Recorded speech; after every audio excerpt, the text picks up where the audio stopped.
Stronger. Imagine a world without choices. Stronger. Imagine you can't make your own decision.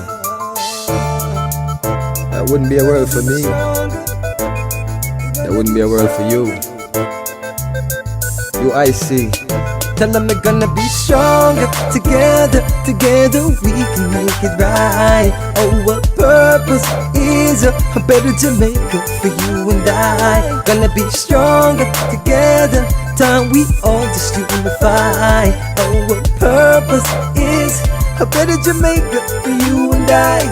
It is a natural right for every human being to be free. Free, so free. So the government is there to protect you and me. You I see objective is to liberate the citizens from colonial bondage, them regulation, them taxation. Rob Jamaica, we independent. Be stronger together we can make it right. Our purpose is a better Jamaica for you and I. We're gonna be stronger together. Come we all just unify. Our purpose is a better Jamaica for you and I.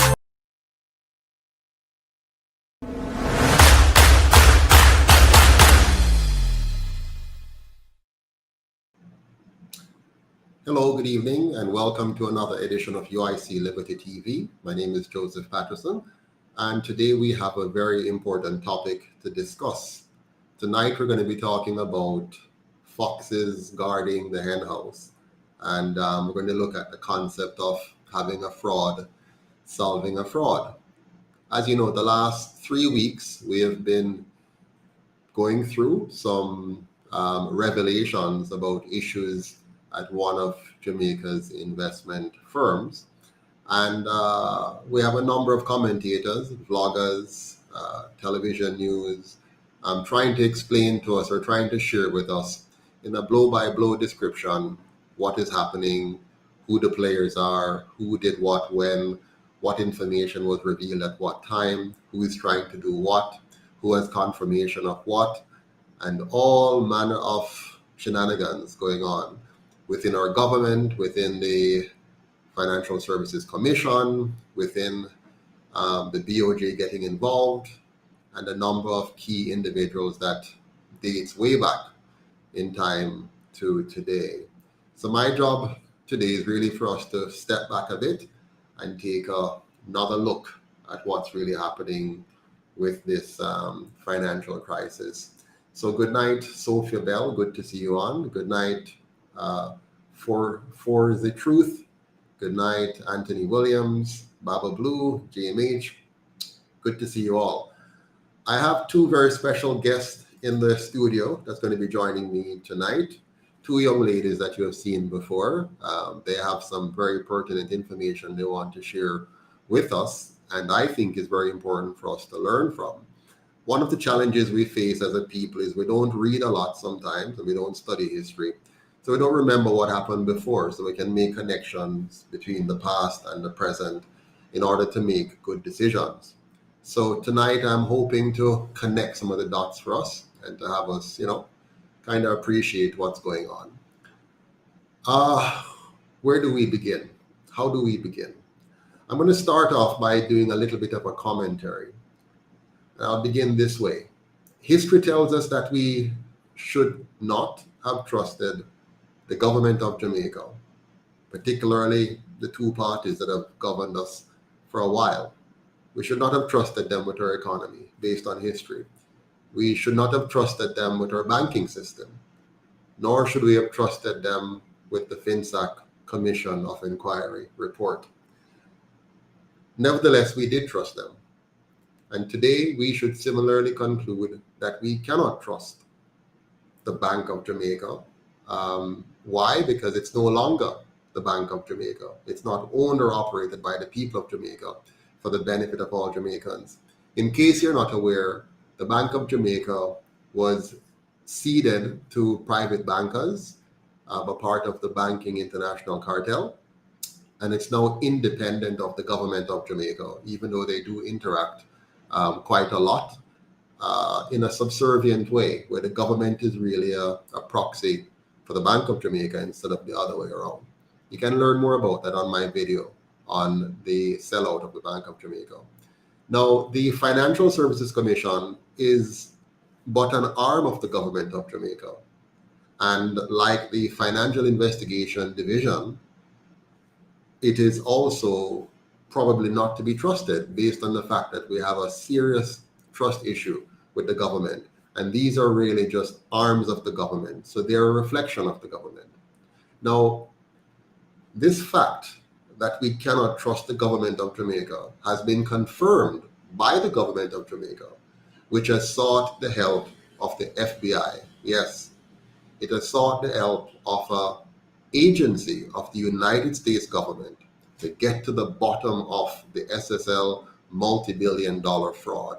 Now, you might think it's a good thing. Yeah, man, bring in the FBI because, obviously we have some problems. But that is telling you something.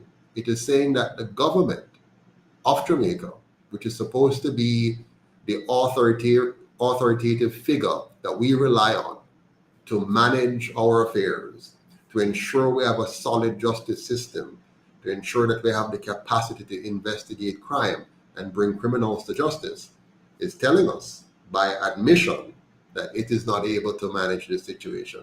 Now, if you look at the facts of the SSL situation, the facts of the situation is that SSL has engaged in practices that resulted in fraudulent activities. But not only the SSL, but the FSC has failed to be able to manage the affairs of the country from a regulatory standpoint. The Prime Minister also, by his own action, suggested that he could not respond immediately, so there was a delay. And the Minister of Finance, if you listen to him speaking, especially in the early days, it was quite childish in his response on many occasions. It is clear that the whole governance model of Jamaica is little more than a dolly house or a soap opera of magnificent spectacle if you watch what's happening. I don't know about you, but if I were to be a potential investor standing by and trying to assess Jamaica as a place for me to invest money, I would say a little fraud situation like that them can't manage. And how can the Financial Services Commission be so inept and incompetent in allowing this for 13 years? And my God, the Prime Minister needed such a long time before he could respond. And the Finance Minister just sounded like a kid, dealing with something so sensitive, but being quite childish in his approach many times, if you watch what's happening. There's no doubt that the SSL Board of Directors, the management, the compliance staff, the internal audit department, the external auditors, all have failed to ensure effective internal controls or checks and balances to protect the interest of their clients. There's no doubt that they should be prosecuted to the full extent of the law. The board and management of SSL have displayed the same level, however, of negligence and incompetence that we have seen in the government of Jamaica. It's like they're a mirror image of the incompetences. Now, their actions or failure to act appropriately and failure to have proper checks and balances have resulted in the loss of billions of investor dollars over a 10 to 13 year period. In the case of the government of Jamaica, though, almost all 2.9 million Jamaicans at home and abroad have been robbed or defrauded over a total of 79 years. What happened at SSL is symptomatic of a culture of fraud that has been curated or developed by our political leaders over nearly 8 decades. In fact, this culture of corruption may very well have aided and abetted the fraudulent activities at SSL in much the same way it encouraged fraud across the various ministries and agencies of government. If we step back for a moment and take the time to understand the massive fraud perpetrated on the people of Jamaica by its government in the 1990s, we would be 1,000 times more outraged than we are now about the $4 billion lost to Usain Bolt and 39 other investors at SSL. The 1990s banking meltdown was caused by the government of Jamaica defrauding the people of Jamaica when it paid off a cheap IMF loan in order to engage in reckless borrowing and spending at much higher interest rate, which resulted in having to raise interest rates significantly to attract more loans for deficit spending. You might recall Amar Davis' run with it idea. Not only did this push up the national debt exponentially and put a strain on our exchange rate, it also meant that it was more profitable to lend money to the government than to lend money to people who were engaged in productive enterprise, our small and medium enterprise entrepreneurs. It therefore became impossible for small and medium enterprise entrepreneurs to access or renew loans because of the high interest rate regime created by the then government, thus the rise in default and bankruptcies that followed. The FINSAC solution brought in by the government of Jamaica did not solve the problem, however. It was simply used as a tool to transfer billions of dollars in wealth from our productive entrepreneurs to foreigners and other individuals by selling their debts for pennies on the dollar and foreclosing on the collateralized assets of the victims of a evil high interest rate policy that was brought into effect by the government against its own people.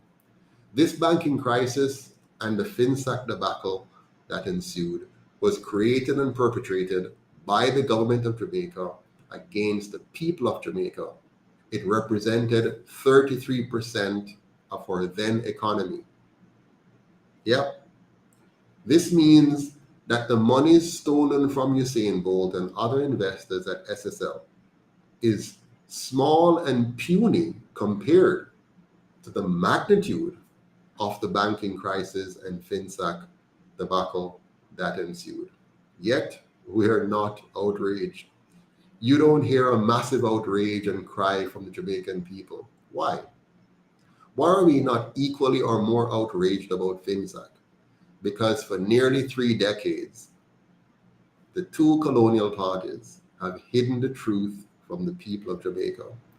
Both parties have promised to give us the full report of the Commission of Inquiry into FINSAC, and both parties have failed year after year to do the very basic thing of releasing the full report of the Commission so that we, the Jamaican people, can learn, know, and understand what happened and how it impacted us. Meanwhile, obvious victims are aging and dying. The younger people, the not so obvious victims, have no idea what this is all about. And they're primed to vote for more of the same or to just check out of the system altogether, not realizing that the hardship they now suffer are related to the failings of these two parties over many years, including those critical years of FINSAC. In a few more years, the last remaining set of entrepreneurs who were FINSAC'd will pass away, and with them, the history of the greatest fraud in the history of so-called independent Jamaica. The young people today will probably remember SSL and Bolt's stolen money, but will have no idea how the jail PNP stole their future and robbed them of 44,000 job opportunities and chances of a decent life right here in their own country. You know, the worst part of it is that their parents, the journalists, the teachers, remained ignorant on the subject and failed to tell the story and failed to pressure the government to come clean on how FINSAC was used to defraud not 40 investors at SSL, but some 44,000 entrepreneurs who were innovators and job creators. Amazing. If you think about it, we really shouldn't need the FBI to investigate a simple case of fraud where one investment firm failed to ensure effective controls. So it's clear to me, from what has been published so far, it's clear that one or more persons were allowed to operate without some basic things. One, proper separation of duties. Having different people do different things to make sure that it's hard for persons to defraud the organization without colluding. Two, they fail to have proper levels of authorization and enforcing that, meaning you need multiple persons to sign off on key transactions before they go through. Three, they fail to use official company email. That's very simple. Four, they fail to have separate transaction verification phone calls. You're doing a big trade, somebody calls from the compliance department to verify that you have initiated that trade on your account. Five, they fail to have an automated or separate statement issuing department. So you get an automated statement, not from, some so-called account manager or wealth manager or wealth advisor sending out a statement, but rather a different department or the system automatically checking and then sending it out so you can say, oh, what's going on? Six, they fail to have automatic account deposit and withdrawal notification. So just a simple text coming to your phone saying, hey, Usain Bolt, we just draw down $8 million out of your account. Or seven, a compliance officer checking for anomalies, regularly. And if you can look at patterns and trades and see if something looks out of order, like very frequent transactions within a given month, high numbers for one particular investor, and so on. Eight, they fail to have a competent internal audit team and an effective management oversight. Now, these are basics. In any company, especially a financial company, an investment company, you'd want to have a very strong internal audit team and obviously effective management giving oversight to all of this. Now, there's no way that they could have an effective internal audit team and effective management oversight and this kind of thing happen. Number nine, you would expect that this could only happen if you don't have a competent external auditor that would be guided by FSC findings. So any real external auditor would look at FSC's directives or findings, and because of those, they'll kind of rate the audit at a higher degree of risk and would therefore go in with a finer tooth comb, if you will, and dig into the audit, not relying on samples, but doing a full-scale review of the books. And then 10, they could only get away with this if you have a government regulatory agency that would not put the public interest first and fail to carry out its mandate over a 10 to 13-year period of allowing an investment firm to not comply with key regulatory requirements. The real issue then is not SSL. It's obvious that it had some serious failures, right? And the need for those who committed the fraud to pay the ultimate price, that's obvious too. The real issue is that we cannot trust the government of Jamaica, and that the government of Jamaica cannot even trust itself with such a simple case of fraud. I know you've been led by the media and everybody to be, this is an explosive thing. It's only explosive because it's Usain Bolt's name. The other people, there are many people being defrauded every day in Jamaica, losing money in various banks and institutions, but you don't hear much about it. It's a case, yes, but there's no massive outrage. What I want you to do tonight is to become more in tune with the real problem that we're faced with. Why is there no massive outrage for the bigger issues that are really damaging our country? The answer is simple. The government of Jamaica itself is a fraud and the facilitator of fraud, and we cannot trust a fraud to investigate or report on fraud. We have been asking the FOXES to guard the hen house for over 79 years now, and they're eating the eggs and they're killing the chickens. One of the FOXES have changed the line from a few time now to time come, meaning that the time has come for us to change the guards, yeah, and give another fox a chance to oversee the hen house. But we know all too well what that's going to lead to. In fact, those who are clamoring now that time has come, they have had 18 and a half years straight in office. Yeah. And that period ended with a massive failure, including the meltdown of the 1990s and the use of FINSAC to defraud 44,000 investors of their properties. Since then, the other fox has had more than 3 terms guarding the hen house, after getting 2 terms in 1944 and 2 terms in 1962, just before independence and just before, after we got the right to vote. So we kind of have an equilibrium now. The 2 foxes have just about equal amount of time guarding the hen house. And what we can see from all of this is that the longer they guard the house, the more eggs they'll eat and the more chicken they'll kill.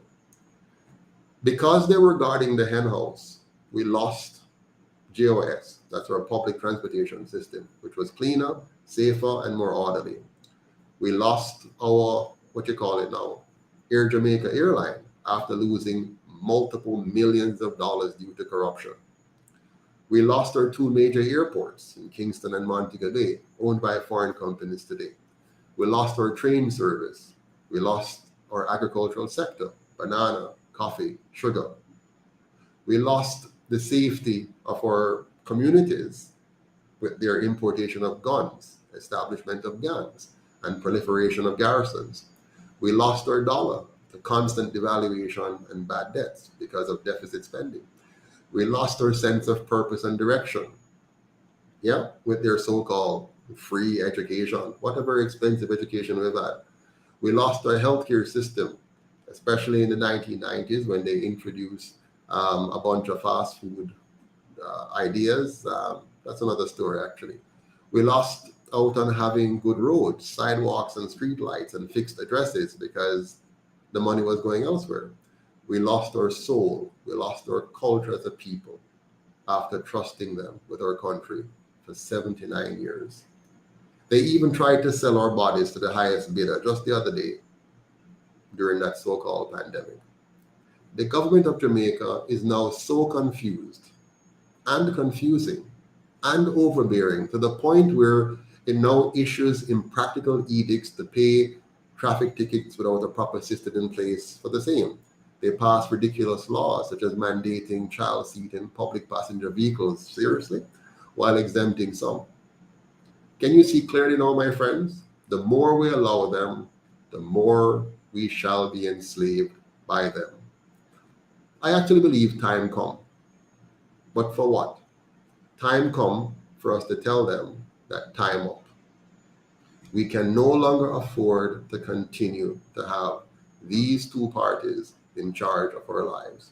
And so tonight, it's my pleasure to welcome my 2 guests as we dig in to this issue of FINSAC and the link with SSL. It's my pleasure to welcome Yola and welcome Miss Dixon of FINSAC. How are you ladies doing tonight? SSL. I'm quite fine. I'm good. Okay. But Joseph, I'm getting an echo. How are you ladies doing tonight? Yes, turn off somebody's playing it in the back. Turn it off. Somebody's playing. Joseph, I'm getting an echo. Yes, let me do it this way.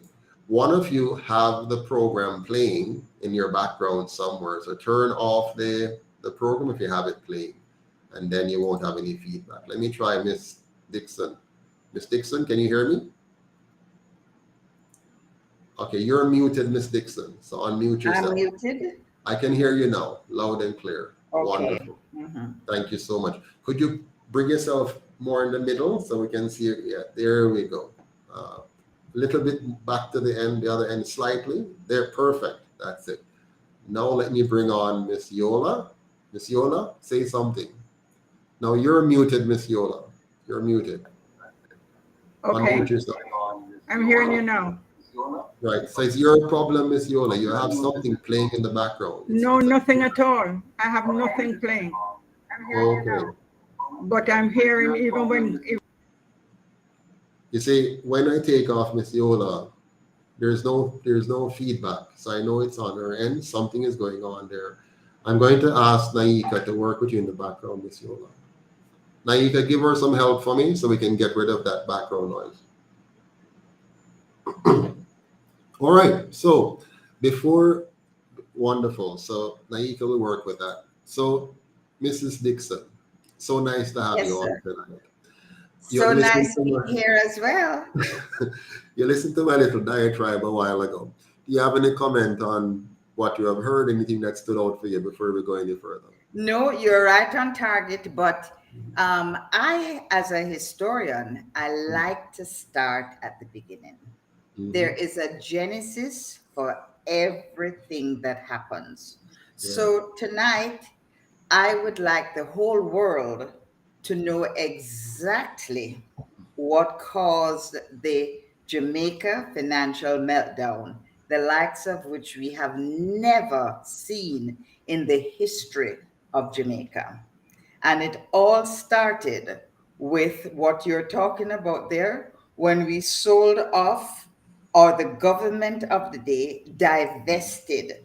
That is the word I'm going to be using tonight.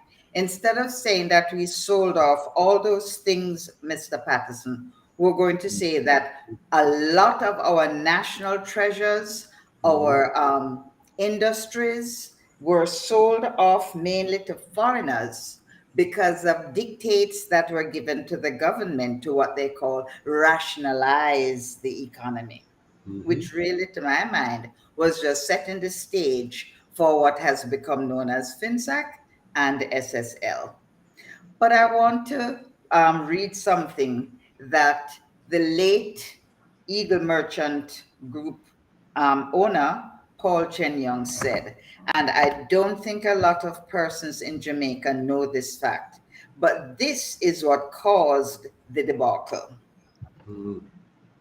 Having not gotten enough money from the sale of our hotels, Dr. Omar Davis has omitted from his analysis the important fact that the government, it was his government, that encouraged domestic banks and life insurance companies to invest in and to develop the tourism sector, without which involvement the present tourism infrastructure would not exist in its present form.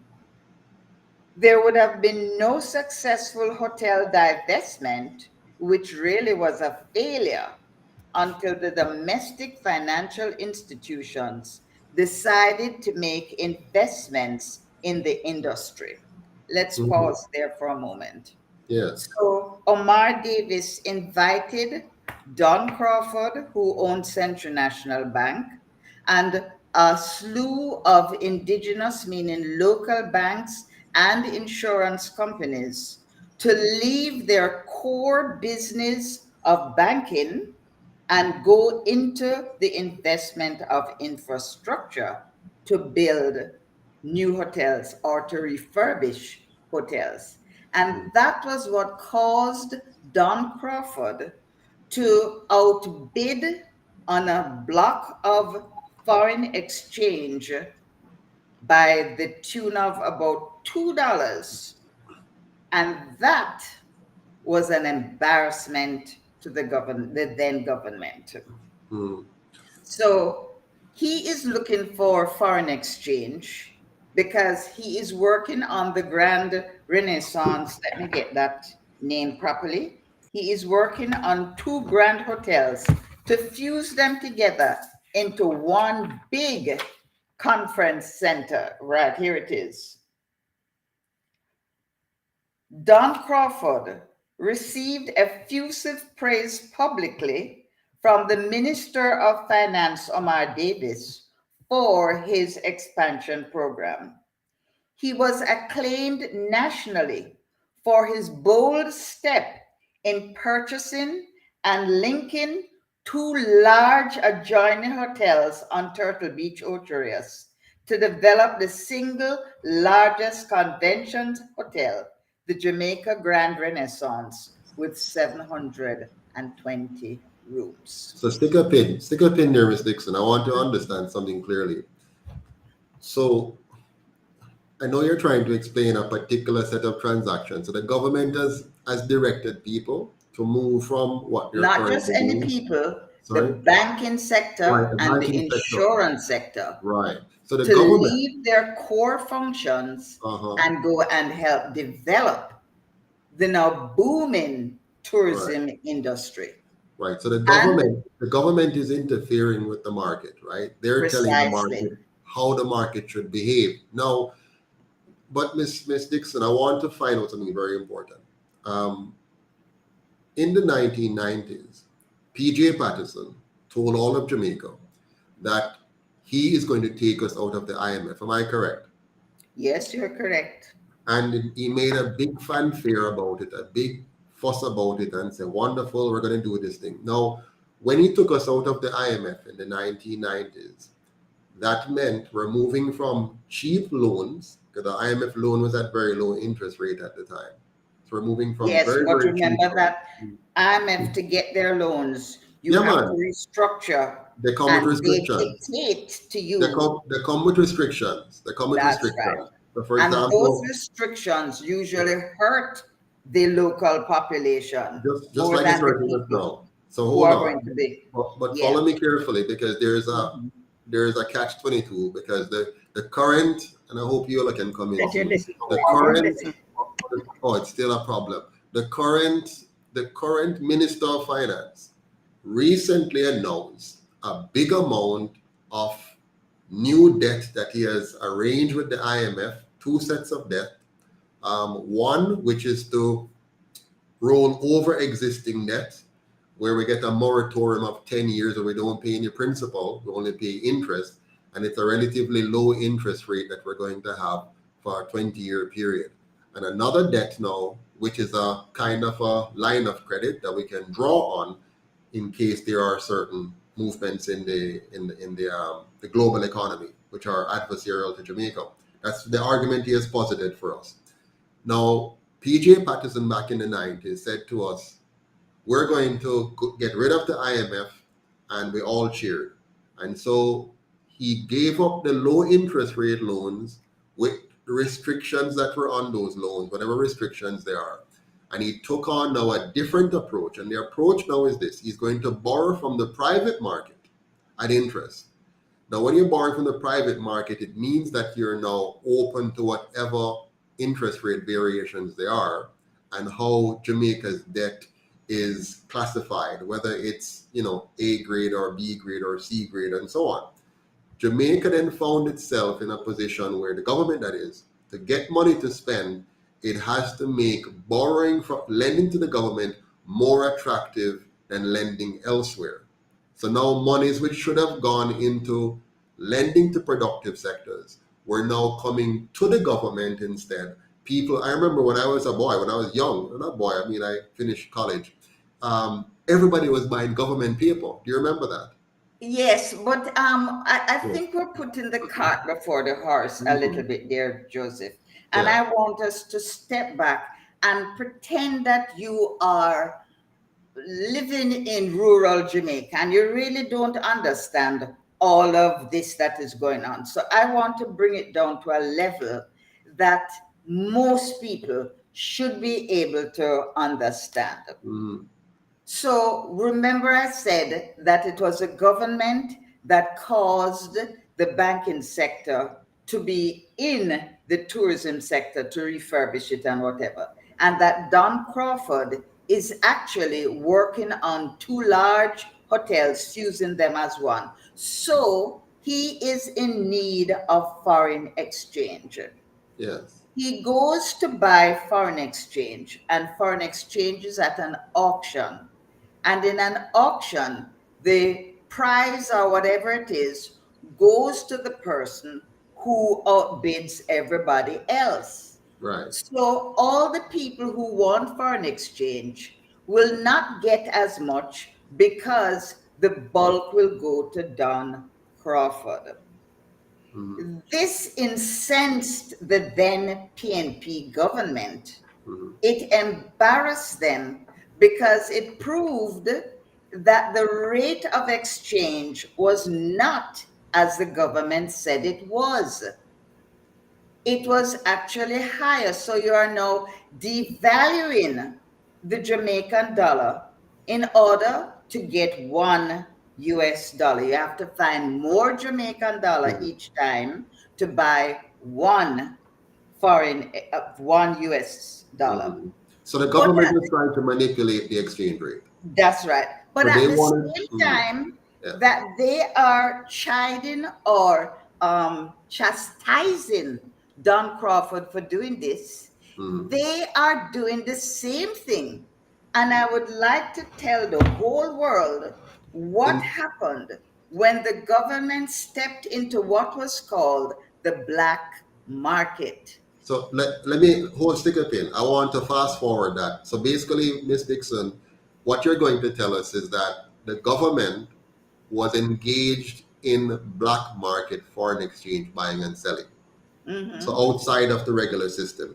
So they put up a front and say, here's the regular system that we all should be in. There's an auction system where you come and bid for foreign exchange. And if those who bid the highest amount get it. But in the meantime, they were now sending people with monies in the backs of vehicles to go do black market transaction. So that in other words, they put millions of dollars into what they call their street agents. Yes. They are not officially employed to the Bank of Jamaica, Right. but they're on the streets buying up the US dollars from anybody who has remittance coming to them or wherever. The government was engaged in a criminal activity. That's right. The very government. The very government. So it's not today. No, exactly. It's not today. Yeah. But I just want the whole world to understand this little part here, and I'm going to read it. Shortage of foreign exchange, it's not long.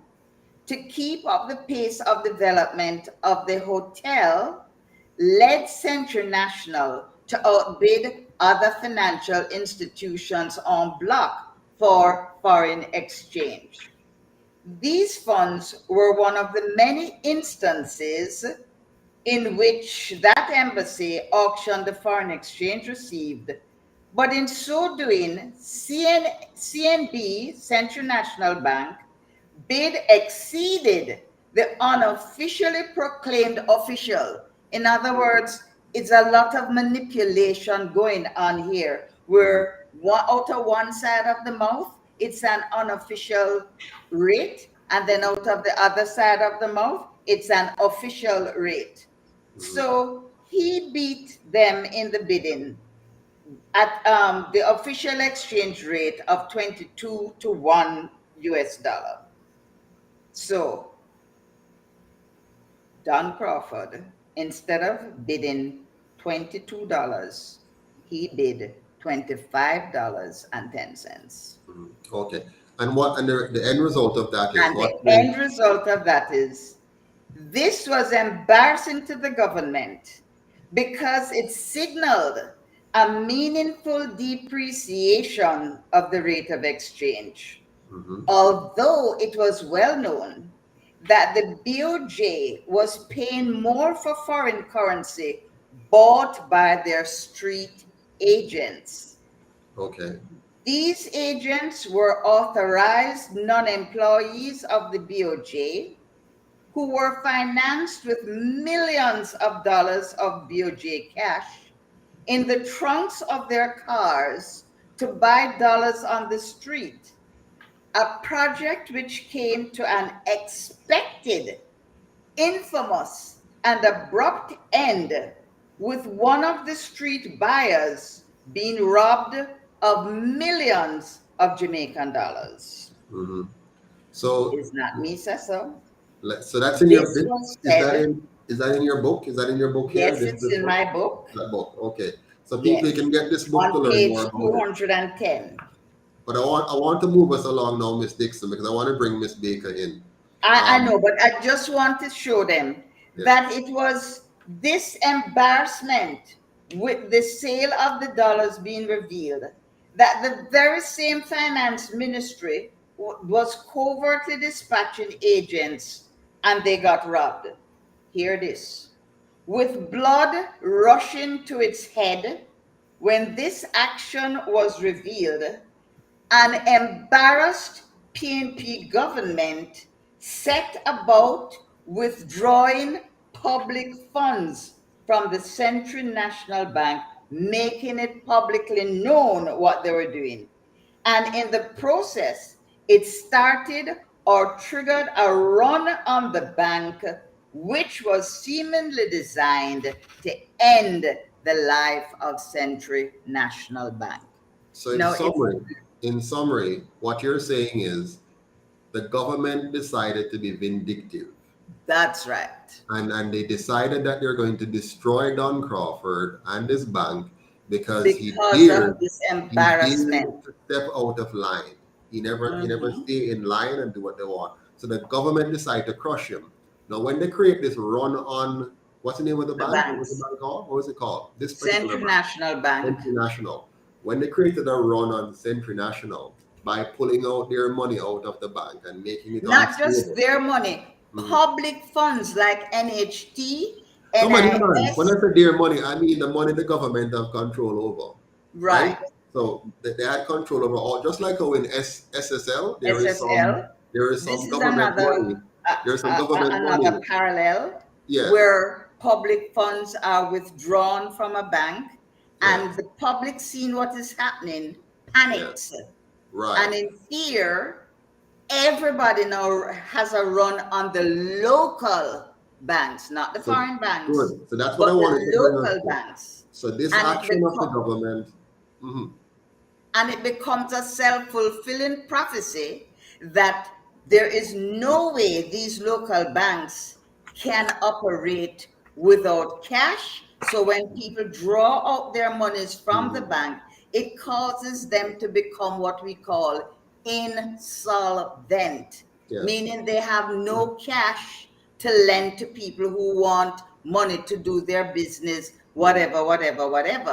And at the same time, we say they are not liquid. When you don't have this, you're not liquid. So you see the situation now with the local indigenous banking system. So one of your action of spite and bad mind is why we're here today, sitting in these chairs. So I follow your point, and just to summarize it, the essence of what you're saying is the government of Jamaica engaged in illegal activities. The government of Jamaica decided to be vindictive against one particular banker, Don Crawford, who went against their narrative. And as a result of that, they sought to make his bank insolvent. But then there was a ripple effect now throughout the entire local banking sector. And throughout the whole economy, the whole society. Well, the banking sector affects the entire economy. So once you have your local banks now becoming illiquid, because insolvent and with no liquidity or no cash. Yeah, because of that, now you now have a case where many banks found themselves in a difficult position because deposit holders were withdrawing their funds out of fear from these banks. So you have a run on the bank happening. You also noted that the international banks, like the Scotia banks and the CIBC First Caribbean banks, would have been immune somewhat because people had greater confidence in those banks and so on. The foreign banks did not feel the impact of this domino effect. It was really the indigenous or the local banks that collapsed. Understood. So I want to bring Miss Baker in now. But Miss Baker, so I heard what Miss Dixon said, and she's focusing more on the foreign exchange situation, the Don Crawford interaction with the government and so on. I have identified another side to the story, which is based on the government's interest rate policy That's a direct result of its Yep. monetary policy. That's a direct result of politicking without considering the consequences to the Jamaican people. And particularly because I know this, I've studied PJ Patterson carefully. PJ Patterson wanted to have the freedom to spend money the way he wanted to do it, as opposed to being held to any checks and balances by, love them or hate them, the IMF put some restrictions on us that would have prevented us from borrowing our way into the moon. And I'm not a supporter of the IMF, but the fact of the matter is he left the IMF so that he would have the freedom to borrow unlimitedly and spend without controls. What are your thoughts on all of that, Ms. Baker? Well, some of what Valerie said about Central National Bank, in talking to Don Crawford years ago, I understand that the government really, there are persons within the government who wanted to take a portion of Central National. And Don Crawford stood up and says, no, it ain't going to happen. You mean Because they shares? They called, wanted shares? They wanted shares in the bank? Okay. yeah. They called him to a meeting at Jamaica House one Saturday night, late in the night. And on his way home, when he denied everything they wanted, on his way home, he decided to pick up the newspaper to see the headlines reading portions of Don Crawford's bank is now taken over by government, which nothing went back like that, because he would not condone or accept what they were giving him. Right.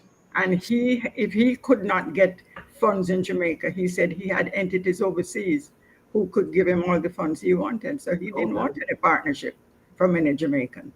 So as usual, and I know this from personal experience as well, that every business in Jamaica, the more you want to do business in Jamaica, is the more politicians want a piece of that. They want a piece of that. part of the action. They want you to either bribe them or they must make a money in the process. So if you come back from Or abroad, they stand for you and sabotage you. absolutely, they'll wipe you out. If you're not willing to play ball, they'll wipe you out. That's the kind of Jamaica we're in. Now, I want to ask both of you this question, beginning with you, Ms. Baker. If you were to summarize for us, what caused the banking system to fail in the 1990s?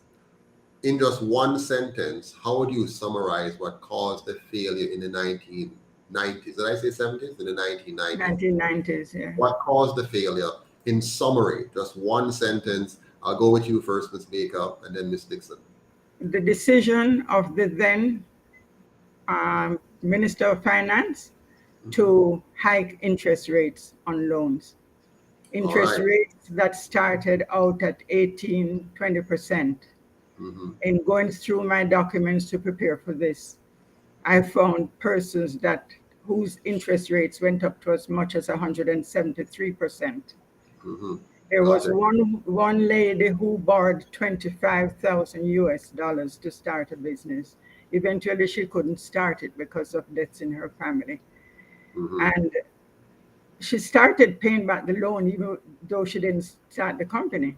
However, they sold her property to Jamaica Redevelopment, and when Jamaica Redevelopment called her to come and settle, they had interest and penalty charges of over $11 million on a $25,000 loan.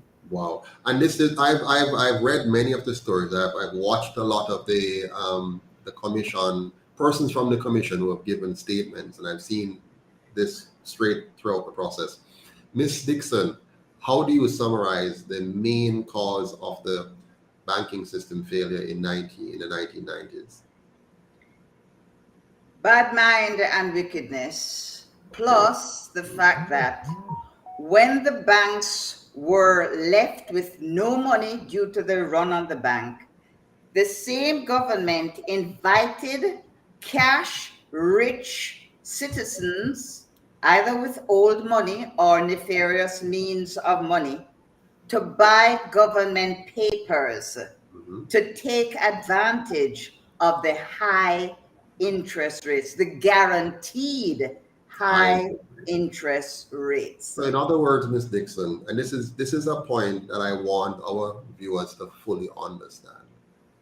when the government decides to intervene in any aspect of the economy, it can either help or hinder that part of the economy. When the government decided that it was going to become a major borrower in the private market, it incentivized lenders to move monies away from the productive sector and to move that money to the government. If you can get, let's say, 20% from government, risk-free, or invest with a productive person and get the same 20% but with significant risk, because once you're doing private enterprise, there's risk. Where will you put that money? Most persons would logically put it with the government. I remember all my friends from college, everybody wanted to buy government paper. They are foreign, they want to buy government paper because the government of Jamaica was paying high interest. This automatically pushes up the interest rates at banks. Automatically, because the bank has to decide where to place your risk and where to place your bet. Now, if you couple that with what Ms. Dixon spoke about earlier on, with the government taking actions to cause a run on the bank, couple a run on the bank with a high interest rate policy, that's a recipe for disaster. In the mix of all of this, though, there are winners and there are losers. And those who are controlling the strings are controlling it to win, and those who are holding the blade will lose. Miss Dixon, Miss Baker, and many other entrepreneurs in Jamaica were holding the blade, while Omar Davis and PJ Patterson and the People's National Party was holding the handle, and we suffered dearly because of that. Now, And this you is know, not, Mr. Patterson, one of the things I would like, in hindsight now, yeah, I have a feeling that there were ulterior motives back then. And the absolutely. ulterior motives, I'm sure that any well-thinking individual, and you don't have to be an economist to figure this out, that in raising interest rates to a level, I Yeah, mean, even if you're dealing in drugs, there's no way you could meet those. yeah, So yeah, there's got to be an ulterior motive absolutely. that Yeah. they had in mind, Well, that these the motive, Miss Baker, I can tell you what the motive was. I've studied this so closely from a boy coming up because I was very interested in this. The motive behind all of the problem that you have described was summed up nicely by Reverend Thwaites. It was to orchestrate a transfer of fear wealth of wealth. from some to some. And our goodly leaders figured out the best way to Yes, right. transfer wealth from The the poor to the large, rich. And I tell you something, one yeah, of the individuals involved in this SSL now was one of the individuals back then heading one of the banks that called a particular individual from a company to have a meeting with him at his office. And when he went to the office to meet this gentleman, he told him, he just asked him, how is business going? Is everything going okay? Poor guy didn't understand what was going on and said, sure. And he's leaving, he's saying, he didn't have to call me to a meeting at his office to ask me this. When he went back to his office, guess what? The chains were on his doors, and that was yeah. So this thermoplastic. is how they transferred wealth, Mrs. Yes, Baker. This is how they yes, transfer wealth, Mrs. Dixon. It was to take from some and concentrate in the hands of a few, and they did it meticulously. It was right. well done. You could Well not orchestrated. that fraud makes SSL look like nothing. Yes. Exactly. You're Because the talking about, difference between SSL and yes, FINSAC is, yes. with SSL now, they just go in and take out the people money. Yeah, it's a Just take the straight raw teaching. cash. SSL In is a, FinSac, yeah. what they did, Mhm, including bank managers, mhm, they took people's titles. If yeah, you go to the bank to get a mortgage for a house, mhm, it is understood that you're going to have 25, 30 years to pay your mortgage, right? yeah, To pay it yeah, off. They knew this. And the moment you walk away from the bank, leaving your title there, they would use your title to take out loans for themselves. mhm, mhm. This Yes, which woman that borrowed encumbers, yeah. $25,000 had ended up with $11 million in charges. let's break this down for our viewers. What you're saying, Miss Baker, is that a person goes in and takes a mortgage, 25, 30 years. Let's say the mortgage back then, it was a 2 million, 3 million mortgage, for example, for a house. Even though it was lower than that. The numbers are higher now. While they have your title as collateral for this loan, somebody in the bank uses your title as collateral to take out another loan, right? That's what you're saying. Or two, three. Or three. Now, this is massive fraud. Now, how come we never call in the FBI to come investigate? Exactly. Because the people, they know the FBI would have figured out what the heck they were doing. How can we all end up in jail? Yeah, I'm trying to figure out how we're calling FBI for a $4 billion problem compared to trillions. Trillions. Listen, the FINSAC situation impacted our economy to the tune of 33.33% of our GDP. And GDP, we must explain, is the amount of goods and services produced by in the a country, in the entire country, in a particular time frame, whether it's 3 months or a year or what have you. So this is a year. Go ahead. Sorry. Go on. No, you go. I just want to emphasize on what Yola is saying here, how evil and wicked FinSAC really was when compared to SSL. And as she rightly said, and you rightly said, Joseph, there was no outrage 25 years ago when the productive and the manufacturing sectors of Jamaica, they were decimated, totally wiped out by the greed. I don't think people understand, Ms. Dixon. I don't think so either. I don't think, and that's why I call you, both of you, back here, because I don't think, when I saw the outrage for SSL, I said, something wrong with the minds of my people, because they're right to be outraged. But where is that outrage for this massive fraud called FinSAC, which has continued, by the way? You're talking about 20 years since 22 years now since the whole thing has happened. 30 years combined if you put all of it together. And can you imagine, within that time, these people have deliberately placed the FinSAC report under literal lock. And that's what I'm talking about. Well, it's not under lock and key. From my understanding, not even the first page has been written. Exactly.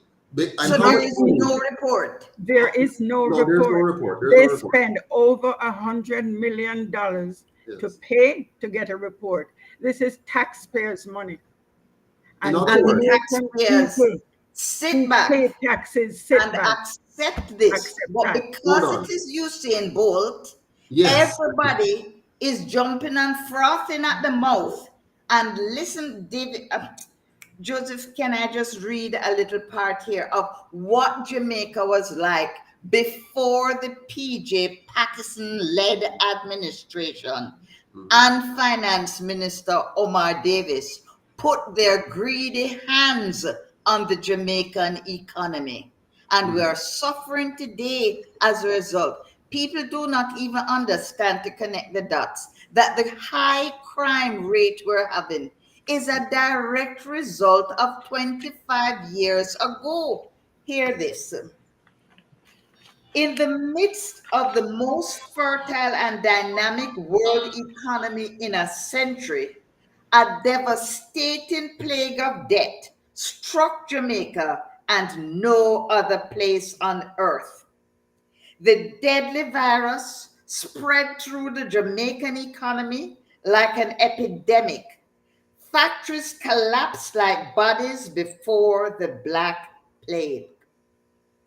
And with all of that, the Jamaican government of the day still insisted that they were going to liberalize the economy and bring in foreigners Ta-da-da-da-da-da. Here Yeah, comes the I, Chinese. so hold on, Miss Dixon, because I know my listeners very well, you see, and I want to make sure we keep them fully in tune with what we're talking about here. So we use words like liberalized and so on.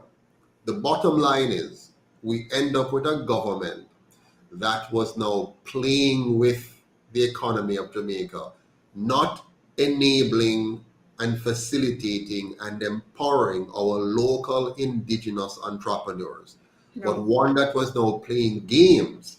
And the real purpose of these games, is to bring more monies into the hands of the politicians. That is all it is. It's how can we And get our hands on and more that money. is why Yeah. we hear the word liberalization. Yeah.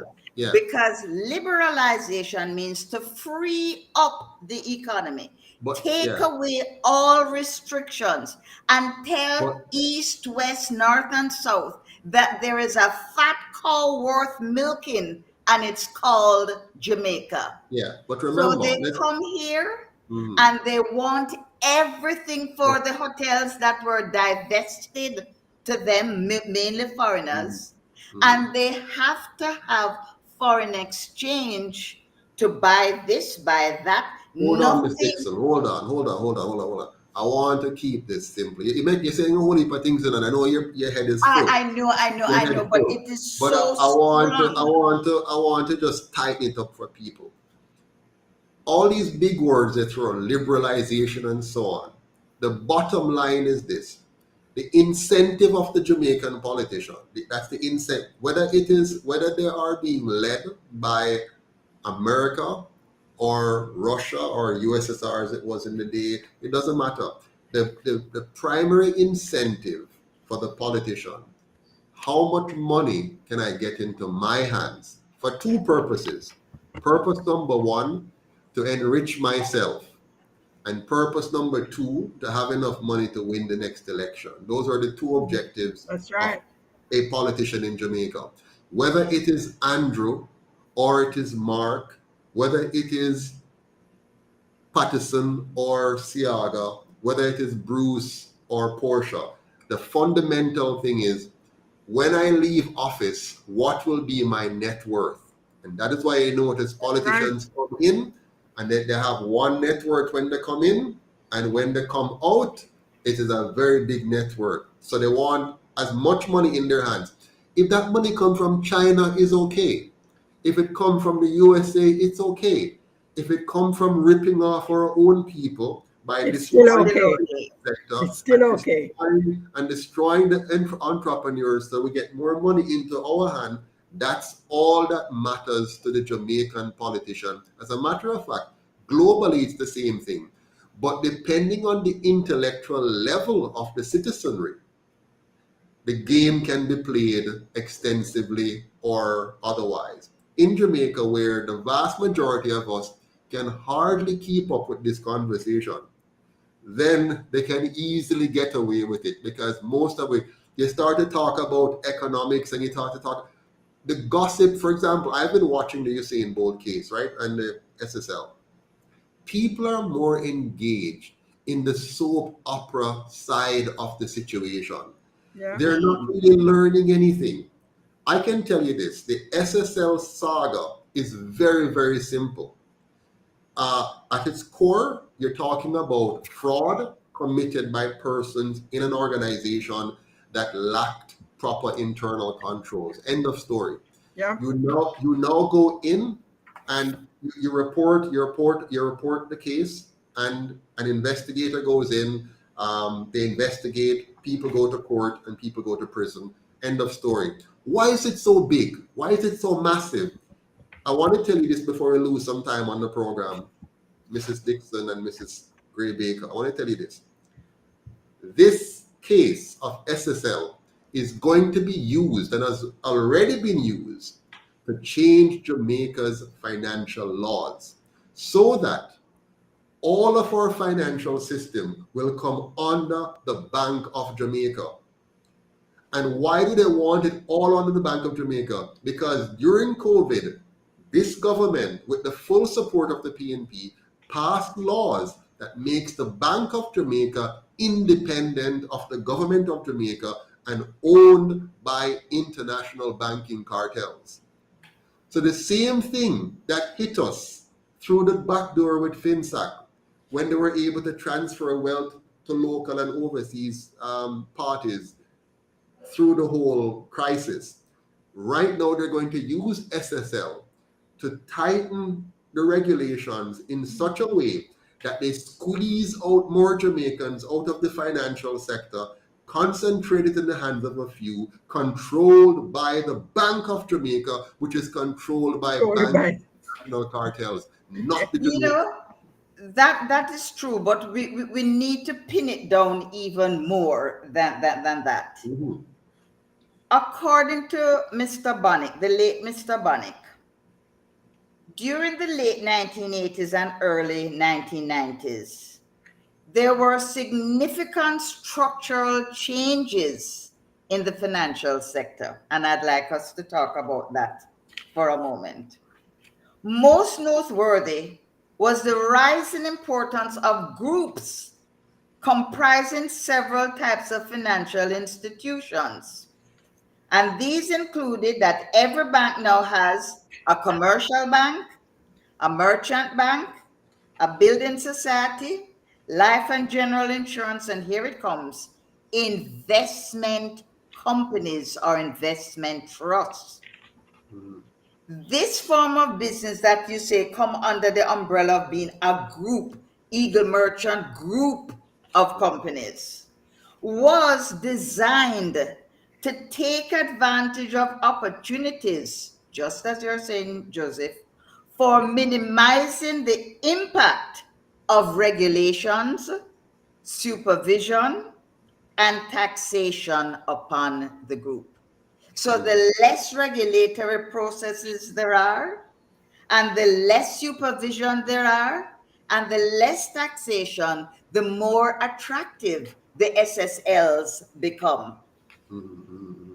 Yes. And as a result of that, they can take opportunities to do all manner of shenanigans. One of the shenanigans I understand is called arbitrage, where you buy something in one place and at the same time you're selling it in another place.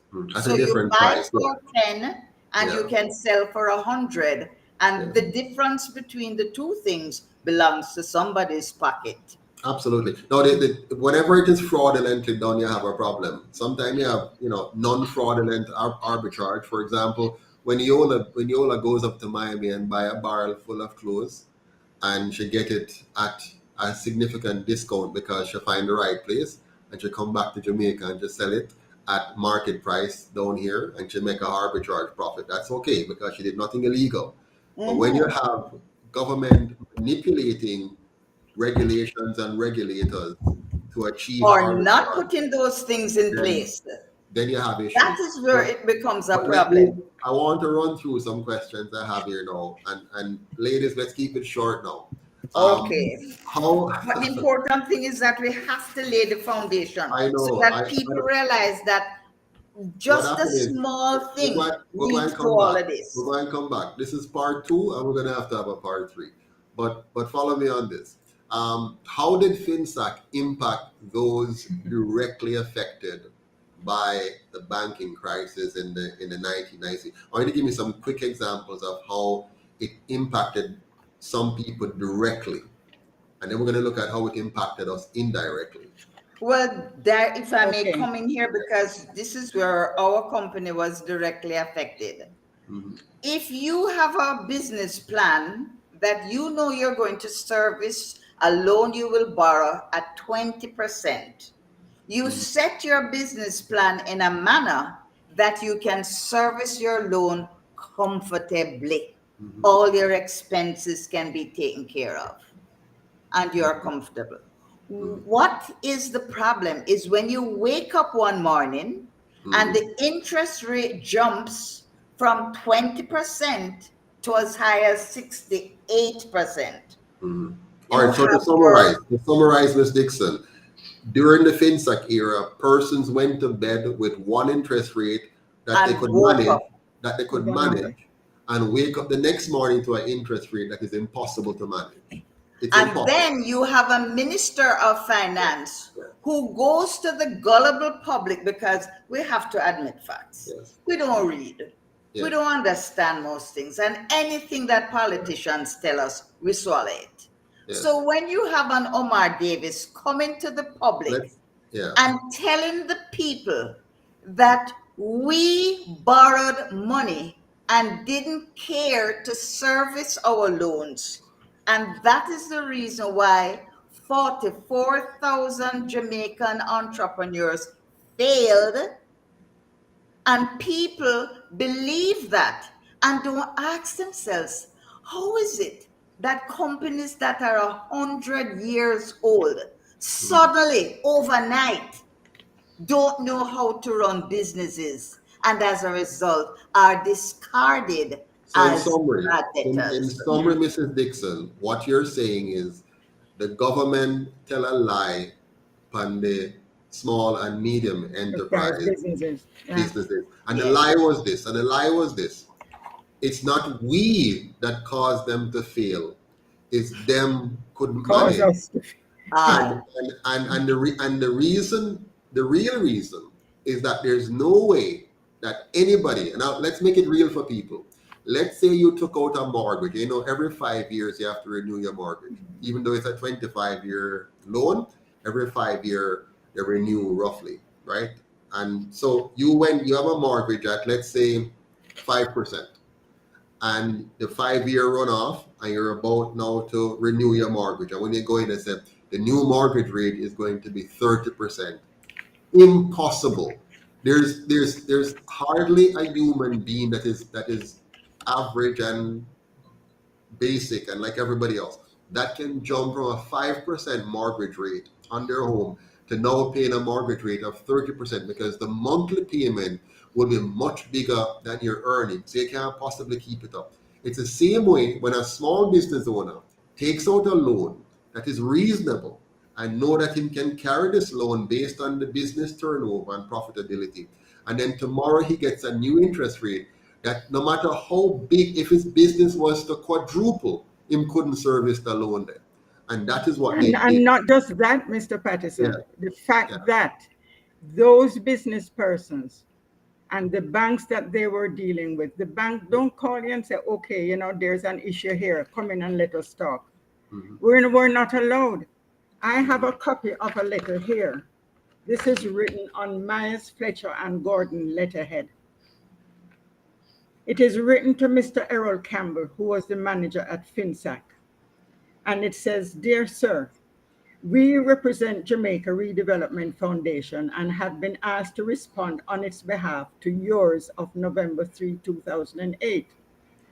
As our client, which is JRF, is Myers Fletcher client, as our client is the entity that stepped into your shoes as creditor, we are astounded that you feel free to copy them an adverse, in quote, in bracket, an adverse party in the litigation at caption with your correspondence to our client, or even contemplate divulging information to them at all, as any such communication would seem to constitute a breach of your contract with our client. We remind you that under your contract with our client, you have transferred to our client all underline of your rights to give and receive reports in relation to a loan agreement and credit and security reports. All right. Furthermore, as the closing date of this agreement, all rights and responsibilities with respect to the servicing and administration of assets passed to our clients. Ms. Dixon, it's going to be, Ms. Baker, it's very hard because, you know, I know those letters are, you know, hard to, but the essence of it. What it is that they're telling him that these debtors has no obligation to know what we're doing with their money and their titles and their everything.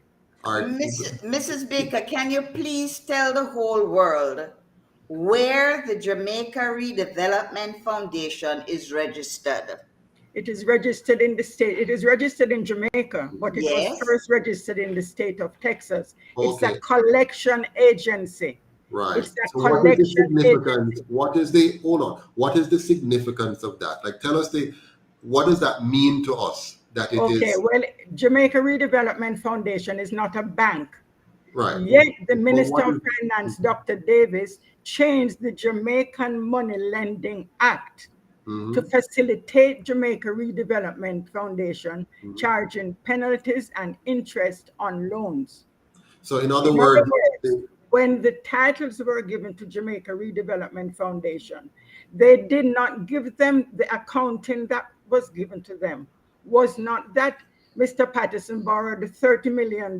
He has paid 15 and he only owes 15. They were only given that Mr. Patterson borrowed $30 million. And they now start charging interest and penalties. all right, on let's $30 million. unpack And this. that Let's- 30 million hold could on, reach hold on. 54 One million. second, 1 second. Let us unpack this, because you see, you ladies, you have this in you like a DNA. The rest of us, the vast majority of Jamaicans, don't get it. So let's back up a second. What was the purpose of the Jamaica? What is it? Say it again. The Jamaica. Jamaica Jamaica Redevelopment Redevelopment Foundation. Jamaica. Again, though. Hold on. 1 second, Miss Dixon. Jamaica Redevelopment Foundation. Listen to the name. Listen to Jamaica. Yes, and they have no redevelopment in Jamaica. Foundation. So this foundation is going to redevelop Jamaica. Okay. Now, who were the owners of this foundation? At It first, was- it was registered by Dennis Jocelyn out of Okay. Texas. It was taken over by Jason Rudd. Okay, so Jason, no, the first person, what's his name? Dennis Jocelyn? Dennis Jocelyn. Dennis Jocelyn, a Right. Texan. Right. An American registered a company called the Jamaica Jamaica Redevelopment Redevelopment Foundation. Foundation. And why did he register this company? What was the purpose of it? The purpose was, well, I guess with meetings with the finance minister and the politicians back then, was listen, we have a bunch of properties here that we need you to pay us for it. A bunch of properties and assets valued at $323 million US Right. being That sold to this represents- man One for second. $23 million. Right. That Hold on. represents the so-called bad debtors Yeah, collateral. man. We're coming to it, So, Miss Dixon. the Hold Jamaican on, government- hold on, Miss Dixon, hold on. So the Jamaica Redevelopment Foundation, registered by an American, a white man, in order to buy the debts to buy the so-called bad debts of Jamaicans. Right. Yes, well, I of guess the course, reason yes. why Follow he me, called follow it me. Redevelopment Foundation was the intent. They wanted to give the intent that he's a collection agency. So now these debts are going to be given to him for him to be collecting on it. Right, I understand that. What I'm saying is, let's take it one step at a time. So the name that is chosen is a facade. Right. The name Criminal. Sorry? Criminal. Yeah. Because so- you cannot be fooling the Jamaican people. Hold on. We know them fool we already, but I want us to make the fooling What's clear a to all of blatant us. and no outrage? I want us to all understand how they fool we. So our government was in collusion with a foreign person, a foreign power, a foreign individual to create a facade, to create a misrepresentation by calling it the Jamaica Redevelopment Foundation to sound nice to it. Yes. This But foreign, it gets worse than that, waste, Joseph. man. Hold on, Mr. Me know. Hold on. So now that they create this fake thing, the goal is this collection agency, which that wouldn't sound good on paper to say the Jamaica, the Texas collection agency. Agency. So this collection agency now is arranging to buy off some debts, because they're going to say that these are bad debts now. And the government going to take over these bad debts and sell these bad debts to this company for pennies on the dollar. Am I right so far? Right. Correct. Later on now, based on the laws of Jamaica, they decide, let's register this company in Jamaica because it was getting complicated with it being a foreign company. So they take the same name, the Jamaica Redevelopment Foundation, and they register it here in Jamaica. That's correct. And then proceeded now to conclude the transaction of selling off your properties to this body for a little bit of Well, money. yeah, but selling off some of the properties. Okay, good. But if I could just Because remember that the government, there are government people who took over some of these properties. Right, right. Took So them in for the mix themselves. of all of this, some property gone to Jamaica Redevelopment Fund, some gone to certain politicians who get to buy it for little and nothing. Yes, sir. Yeah. And some politicians who would have been on the bad end of the stick get away with murder because they were, a part of their debt was written off. That's and then right. they get off the hook. So they didn't lose anything. They didn't So in lose the grand anything. scheme of things, Miss Dixon, in the grand scheme of things, all this accomplished was to make sure you take away the property from those persons who were made into bad debtors by virtue of the government's bad policies. But That's right. it gets even worse than that, which is Yeah. why we're saying that the SSL is nothing. Yes. These portfolios that were taken over were actually sold to a thing called Beale Bank from Okay. Texas. Yeah, it was And same it was Dennis the Beale Jocelyn. Bank. I couldn't leave here this evening and not let us understand this. It is this Texas Beale Bank that I'm not sure is a bank. It's not. That It wasn't. I know registered. it wasn't a bank. It's Dennis Jocelyn. He named that company Beale Bank.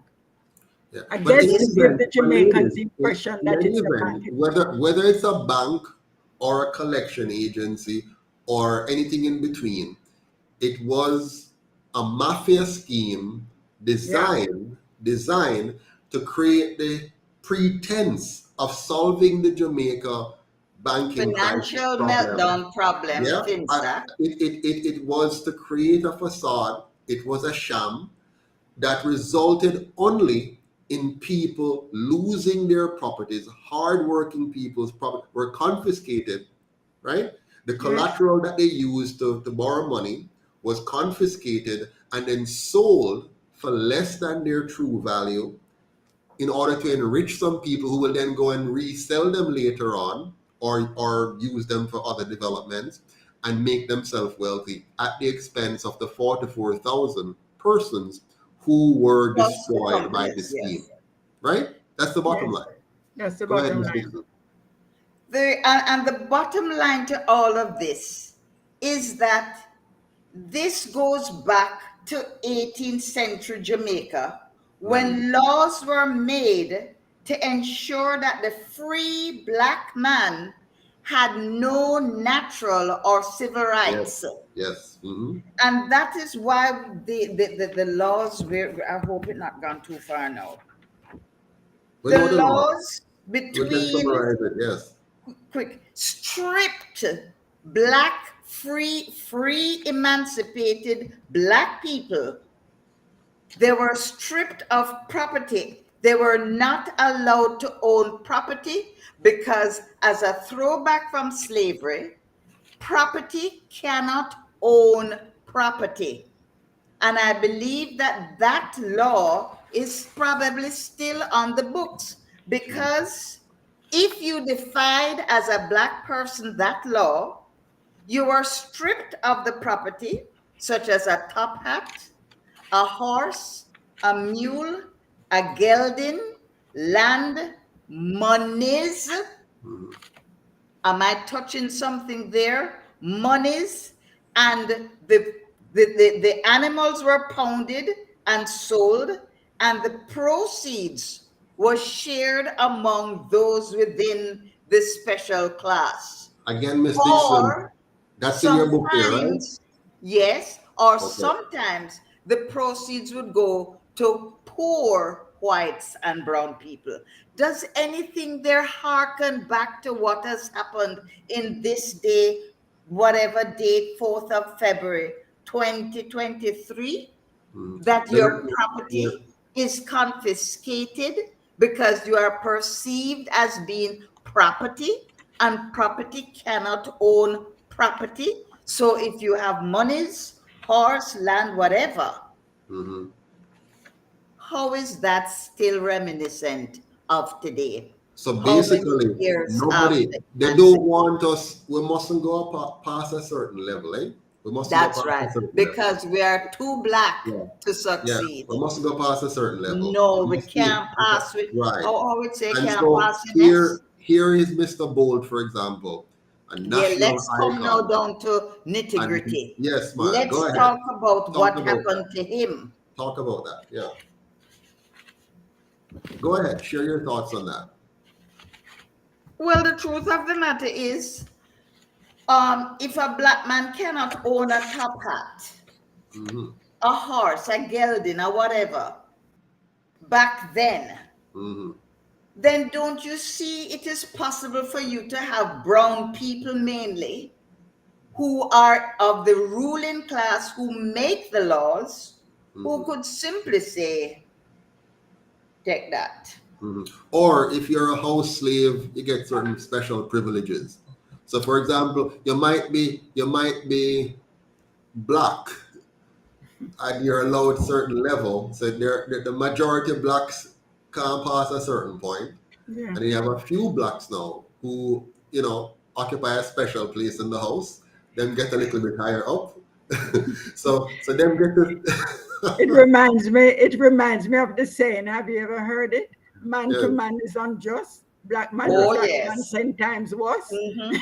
Absolutely. And you know, it is so sad, But can I Joseph. tell you something, what I have been hearing, because if you read the agreement that was made between the then government and Jamaica Redevelopment Foundation, for every property that Jamaica Redevelopment Foundation sells, the government is supposed to collect 15%.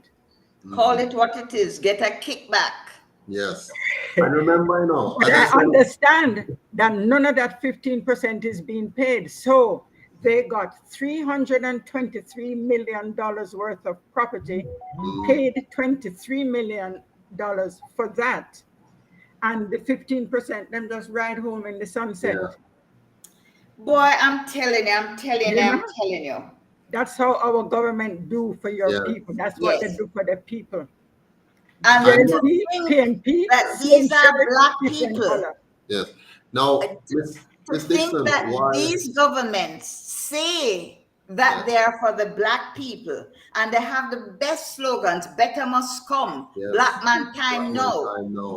But they didn't tell you for who.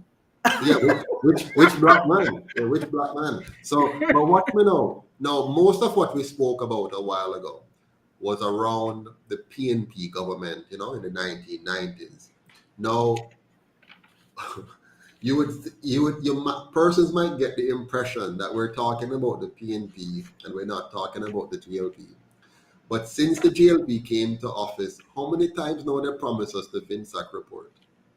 But Jola is now making it quite clear to me that there is no report. There's no Although report. I heard I that this understand that thing was not even the taken in a first page closed has box been written. with a padlock, Let us an unpack entourage, this. Let us unpack take this it for to the the Jamaican cell people. that it Ms. is Dixon, supposed to let be us, Ms. Dixon, imprisoned in.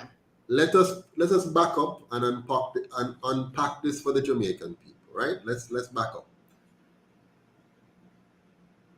The government commissioned a commission of inquiry to look into the banking crisis and the FinSAC arrangement and how this all pan out, to identify if there's anything that is untoward or whatever that may have happened.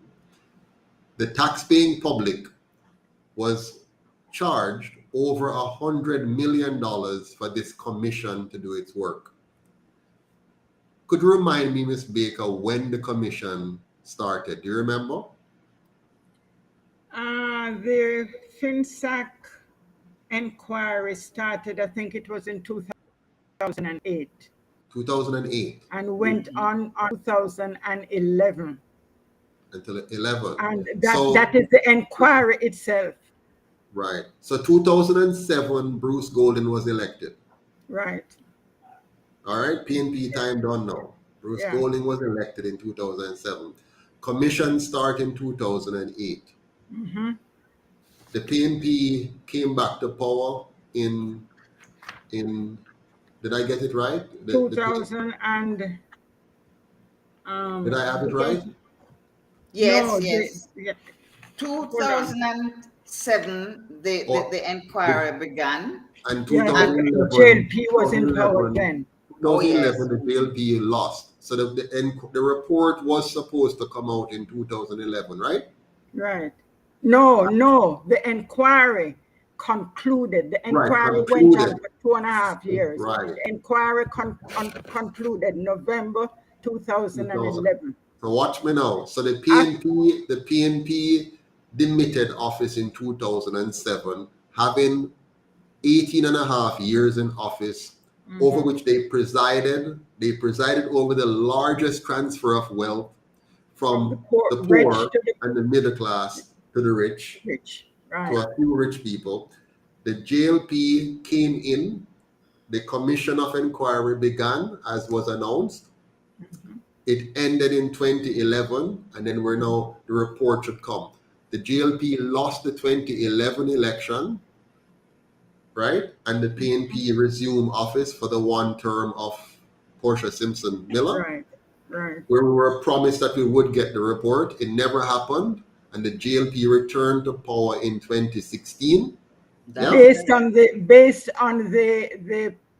promise that they promised would have been done. Like the PNP before them, and like the JLP administration before the Andrew. So the Bruce administration, the Andrew, with Audley Shaw as the opposition spokesperson on finance, and then the Minister of Finance, they promised that they would deliver this report. 2016. Yes, they have been in office now from 2016 until 2022, and there is no report still. Why is there no report?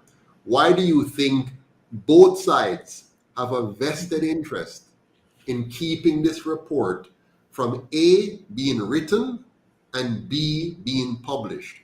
Why are these two political parties hell-bent on ensuring we, the Jamaican people, do not see what happened, how it happened, and the real impact on the Jamaican people and the role of the government in it? Why, Miss Baker, you think them hold it from us? Simply because it's same shirt, different color.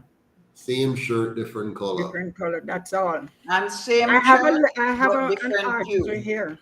Yes. That is, it came out in the Gleaner on February 16, 2016. And it headlines, Holness puts Phillips in firing line over FINSAC. And it says, Jamaica Labour Party leader Andrew Holness last night fired back at People's National Party campaign director Peter Phillips for launching a smear campaign against him and politicizing his personal affairs with innuendos of illicit funding. Holness is also the opposition leader charged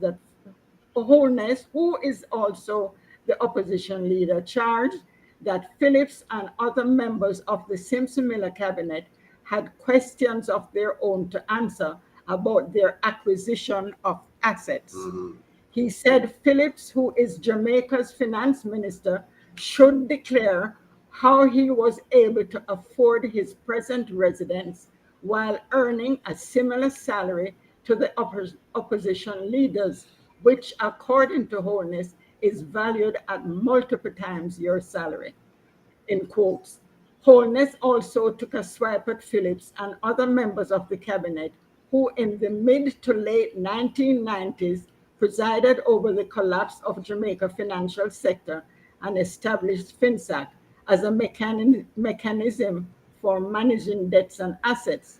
The opposition leader argued further that FINSAC took away the property of many hard-working Jamaicans and decimated the entrepreneurial class. Those who lost their properties because of government policies have a right to know if their ministers of government benefited from their loss. Wow, beautifully said. Now hear this. Need I say more? Hear this. Need I say more? Notice what Mr. Holness talked about, assets being developed with the kind of salary that they were getting as That's right. no. They say when you live in a glass house, you mustn't do what? Throw stones, And throw houses. the very same words that he used against Mr. Phillips could apply to him, Exactly. because he has been. Let me not say any more about that. We all know the facts. We all know the facts. So here we are, ladies and gentlemen. The people of Just Mr. Jamaica. Patterson, Yes, this list here yes. is supposed to be a list of persons who supposedly got write-offs. Hmm. And there are some ministers there, Oh some yeah. government ministers on that list. And now we understand, Yola and Joseph, why there can be no action or outrage, For the because FINSAC so report. many people will be embarrassed on both sides, but it needs to be. And I believe that I took action and wrote my family's experience and that of the 44,000 ordinary Jamaicans who were destroyed. Literally, Yola will tell you how that impacted. And what did Omar Davis do? He came and told the Jamaican people that the economy is flourishing. We have money galore in our pockets. And it was the fake money from the Carlos Hills and the David Smiths in their pyramid schemes. There was no real production, no real manufacturing, and there was nothing backing up the pyramid schemes. It was just a feel-good time. And we know how that ended. I want to dig into that, Mr. Dixon, because it's a very important point you're raising here. In the 1990s into the early 2000s, we were told to log on to Progress. You recall? Yeah.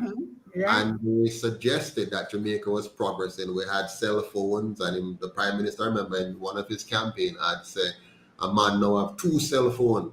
Him call himself. Yes. Oh, yeah. You see how they ridicule the intelligence of black people? Yes. And then tell us that more man have more gal? Yes. And now we see the ages of the criminals who were the baby mothers. Absolutely. And mind you, they created this intelligence or lack thereof that you're talking about. That we're now proud to be done. Yes. If you have an education system that fails 70% or more of your students every year, then you can't expect any better than this.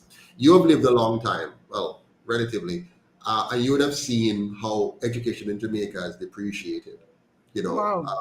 I had the privilege not recently, about a couple of years ago, of reviewing the assignment of one student at the university, because I was giving her some advice and some help. And I said to her, let me see the paper that you're going to submit. She submit the paper to me. And when I read it, I said, my gosh, you can't submit this. This is not befitting of university level. And she said, what are you talking about, Mr. Patterson? Me get A and B all the time, A plus and B plus. I said, send me the paper, because I didn't believe her. Honestly, I didn't believe her. So I asked her to send me a few examples of papers where she got A plus and B plus. And when I read the paper, you were embarrassed? If a high school... And this is at the university level? University level.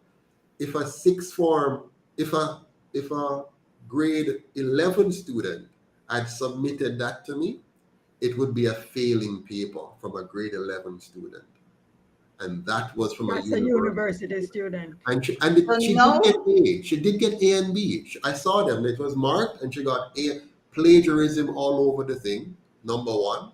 I could tell. I mean, just by anybody who is basically read, you can quickly see that it's somebody else's work, cut and paste. And she did not have the ability to connect the sentences and paragraphs to make it fluid, to make it run, so it look kind of reasonable. It's just cut it and drop it, and the teacher, the lecturer who marked her paper, gave her A plus, B plus on those papers. I saw it with my own 2 eyes, and I said, my God, if this is what is coming out of our university, we're doomed. And right across the education sector, you ladies would have seen the constant decline in our education Yes. over the years. And I cannot leave without saying this. Here I have written a book that outlines everything that underpins why our society is the way it is. And I have not received to this day one word from the Ministry of Education to even acknowledge that a book was placed in their hands for review. So it is a deliberate attempt to keep our people ignorant, and then they go into their garrisons, and when election time comes, they flush them out. Absolutely. We jump on bandwagons. I can stay from my yard when they're coming up, and it's pure excitement with motorcade to show you how them strong. Yes. And where are the intellectuals, Mrs. Dixon? I'm always amazed. Like in the last They election, migrated. no, before they migrate, before them, the one them were there, because if you look at the voters list, we have 2 million people on the voters list. 2 million on the voters list. The last election, 1,943,000 on the voters list. Where are they on election day? Because on election day, the last election, 37% of that 1,943,000 came out and voted. 37%, of which the JLP got 21%, and the PNP got 14%, right? Or 16%. Now, where is the rest? I've been growing up in this country for years, and I hear a whole heap of talking and go on. Me hear bright people, Mutty Perkins. Tell me some of the names, some lovely names that they talk. Muta Baruka, Mr. Mullins, Emily Crooks, and they talk and talk and talk. You want to tell me, Mrs. Dixon and Mrs. Baker, that we don't have some better people in this country to run this country than what we have had for the last... Well, Mr. Patterson, you have to understand, and I think you have had experience of it. Number one, Yes. the media is zipped. Their pens are zipped in certain Bought and sections paid because for. of sponsors. Bought and paid for. Bought and paid for. Yeah. So they're not raising We issues. don't have any independent media in this country. We No, do sir. not have any investigative journalists in this country. All we have are PNP and GLP bought and That's paid right. for media personnel, pretending at times to suggest that they're fair and balanced and objective. But You we can digress count again. on one hand if Yeah. there are any objective journalists in Jamaica. Yes. I sent my book to a journalist, and when I saw how the person was clueless Yes. as to what was taking place, and they were big enough to have left high school, and they could not analyze what is happening in Jamaica. And yet our ministry is still insisting that our Jamaican students must be given foreigners who write books for them, and Yes. ignore our talented Jamaican authors. I want to plug a word on that. How much longer I are have we read going this. to have a Ministry of Education that, to my mind, is stuck in the Victorian era? I have read this book, Mrs. Dixon. I just want to comment. I know it's your book, and by the way, people, I get no commission or no rewards for advertising this book. I want to tell you, none at all. But I have read this book. I have taken the time to read this book, and I know it was written primarily with the FINSAC experience as the objective, but I'm going to tell you what I got from this book. I got, in a few short pages, the book has a total of 233 pages.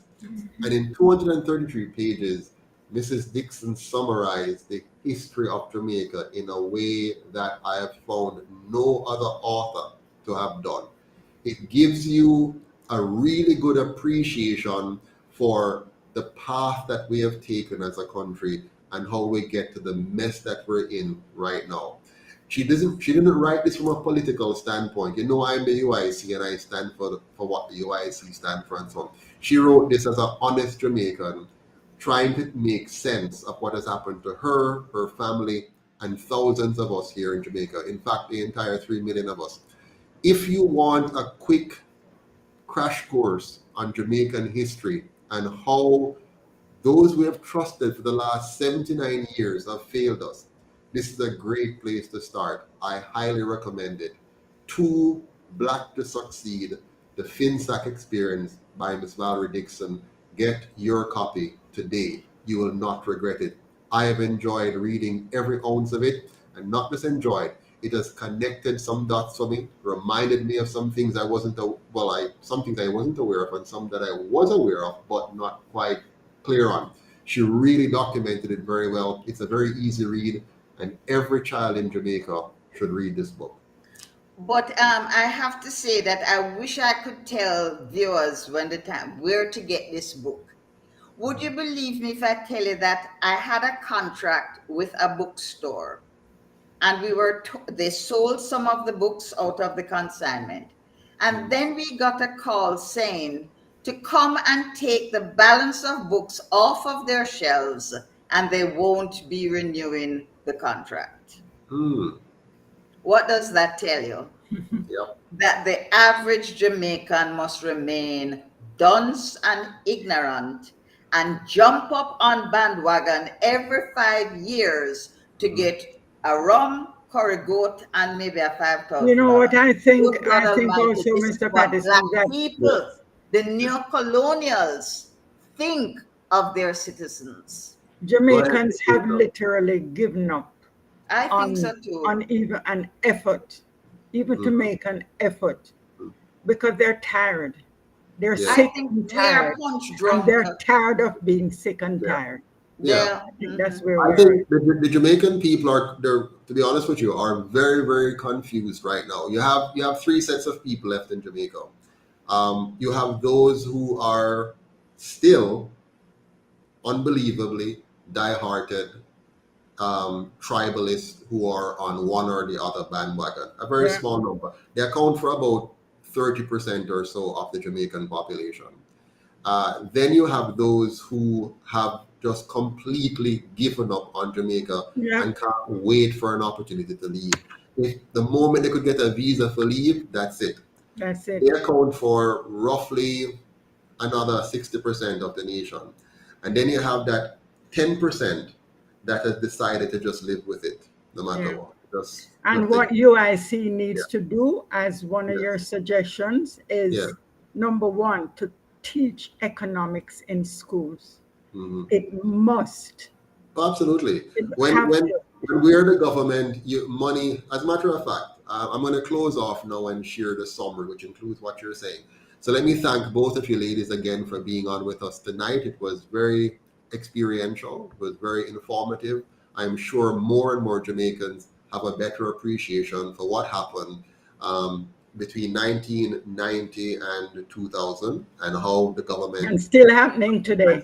And how to this very day, we have not been given a good understanding, a good publicly documented understanding of what happened. We have not learned from it, so we're repeating history to some degree in SSL, and we'll repeat it even more.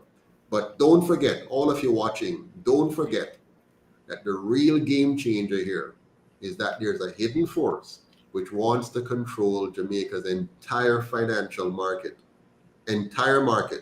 And they first of all got away with divesting the Bank of Jamaica without you even realizing it under the cover of COVID. And it just happened. I mentioned it, but not many people got wind of what's happening. And recently they passed new laws to get rid of competition in the space of microfinancing and to consolidate that. And now after this one now, they're going to fully consolidate the investment banking arena, the investment firm arena, and bring that all under a few hands, that the majority Black men and women will have no recourse but to beg and scrunch to be let into their little game. And you can only put your money in, but you can't own anything and you can't be a part of the big play. They're going to narrow the playing field, tighten the controls, and kick you out. In a few years, most Jamaicans will be tenants in their own country. Thanks again, Mrs. Dixon. You're very welcome, Mr. Patterson. Thank you to Yola. You've You're very really been welcome. backing me up nicely Thank you. with the FinSAC information. You must have another one, because I really would love to give you an idea of what should be done to start the education in the school system. Absolutely, absolutely. You know, So I part am ready for that. I'm ready for that. coming up. Soon, part 3, we'll have these two ladies back. And again, we thank you for your knowledge and your wisdom. Take care, have a good night, and I'll just finish up with the audience here. And again, we're going to come back with part 3 with these two lovely ladies. They're always giving us some great insights. But now I want to close off by just sharing with you briefly the UIC's high-level solution, right? Our high-level approach to all of this. I've seen the questions in the chat area. So here's our solutions. I believe it's time for us to say enough is enough. We're not going to allow the PSOJ oligarchy to use their big money machinery to trick us again into electing one of their foxes to guard our hen house. We're going to say enough is enough. No more. And for that to happen, we have to join hands and we have to fund and elect our own party, the People's Party, the UIC, instead of any of the other two colonial parties. It's not going to happen by magic. It's not going to happen by chance. It's going to happen by us deciding once and for all that we've had enough. And so we're going to come together, work together. It's not a Joseph Patterson thing. It's not me that I am going to go and do everything. I can't do it. But we can do it. If we pull together, all of us, in whatever form, whether we can donate, whether we can volunteer, whatever, but we have to pull together and we have to build a political movement which is owned by we the people, not owned by the PSOJ like the other two, where they use the big money to trick us over and over. We have to own the party now. We have to own the movement, whatever you want to call it, a party. We have to own the movement to get rid of the two colonial parties, to get rid of the colonial political system and so on. We also, as a result of this, we have to replace the colonial constitution and make Jamaica a true republic, not a fake republic like Guyana and Trinidad and Barbados and America. These are all fake republics. They're not true. We have to make sure Jamaica is a true republic. And for Jamaica to be a true republic, we have to enshrine in our constitution the full protection of our individual sovereignty and our collective independence. That's a given. There's no other way, right? So let's not be fooled. I know they're talking about constitutional reform committee and whatever. All they're going to do is play the game with us again. You see them start off with their back and forth and who, this, who, and so on. It's all a smokescreen, all a charade. And at the end of the day, they will give us a new constitution that is the old constitution with a few minor adjustments and a few window dressing, a few name changes, but the same substantive system will remain in place. Okay? In our approach, we're going to attack corruption and crime from the top down. So we're going to have a top-down approach where the real system of border security is put in place. I saw the Prime Minister now borrowing one more of our policy, and he's bringing the army in to deal with customs. Fine. Thank you, Mr. Prime Minister, for authenticating our plans, but we know you're not going to do it properly. So yes, we're going to have a top-down approach. We're going to have real border security, including our army working in customs to stop the guns from coming in. We're going to have real community policing focused on prevention instead of, using a failed brute force reactionary approach. So our methodology is very different and very focused on not only serving and protecting, but respecting the Jamaican people. We're going to attack the economic problem from the bottom up. So crime, corruption from the top down, economic development from the bottom up. Our approach is going to make every Jamaican a property owner of our lands with full access to proper nutrition, proper education, affordable housing, and decent healthcare. This is going to ensure that the Jamaican people have the foundation, the property foundation, the asset foundation, the education foundation, the nutritional foundation to be successful from the get-go. We're going to make our education system an Afrocentric system, which is competency-driven and financial freedom focused. So our children are being taught and our people are being taught the truth about money and the global monetary system, and thus be empowered to fully manage their affairs and not be tricked by any future SSL or any future FINSAC possibilities, because now they would have had the information, the education, the technical competencies they need to control the politicians instead of being manipulated by them. Okay?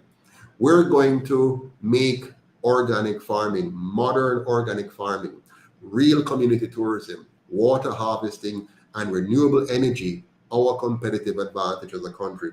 Every country has a competitive advantage. Some countries are into mining, some are into technology, some are into auto industry and so on. I believe strongly that our economic advantage is in, first and foremost, organic farming, building a strong organic farming industry that will make Jamaica the organic food capital of the world. I believe that investing in real community tourism by making all of Jamaica look, smell, and feel like a tourist resort, and allowing the tourists to go fully into the heart of Jamaica, in the communities, and interacting with the people and sharing in our culture will be much better than what we have now. I believe we can properly capture and harvest water and sell water to the rest of the world when it is becoming a prized commodity. I strongly believe that if we invest in renewable energy, not only are we going to make ourselves, our country, water and energy secure, but we'll build our competencies and be able to consult and train and develop other countries in the Caribbean and Africa and around the world when it comes on to these core infrastructures of water, energy, and food. I want us to embrace and build a new healthcare system in Jamaica, one that puts preventive medicine at the top, first and foremost, by making our food our medicine number one and bringing back the knowledge of our herbs and natural remedies. I really want to take us on a journey where we take full advantage of modern medicine, but at the same time, we, reacquaint ourselves with using what we indigenously produce to heal ourselves. I believe nature is a powerful source of healing, and we just need to reconnect with nature, understand nature, and use nature in a way that makes us less reliant on the imported forms of medicine and the high cost of medicine by investing in knowledge, understanding, and harvesting and using the products we have here in Jamaica, the herbs, the natural remedies, and the missing knowledge that have been wiped out of us by our colonial education system. I believe strongly in teaching our parents and teachers how to discipline our children again with love and to cultivate good values and attitudes in our society by teaching and living good moral principles. We must find a better way, and there is a better way. We cannot have our schools continue to fall apart the way they are. We cannot continue to just adopt foreign ideas and foreign policies and not invest in really teaching our parents and teaching our teachers how to discipline with love and how to cultivate good values and good attitudes in our students, in our society, and by living those high moral standards in all that we do as a people. Let's bring back Jamaica. Let's rediscover who we are and not allow ourselves to continue down the slope that we have been on. Let's say enough is enough and do away with the colonialism and its divide and conquer partisan political system once and for all by making Jamaica a non-partisan constitutional republic. Let's become one Jamaica, united strong, and free. We can do it, we must do it, and I am sure we will do it when we elect a UIC government. It's late. I have gone 28 minutes over my time. So I'm going to say thank you very much for sharing the time with me, and I'll see you again.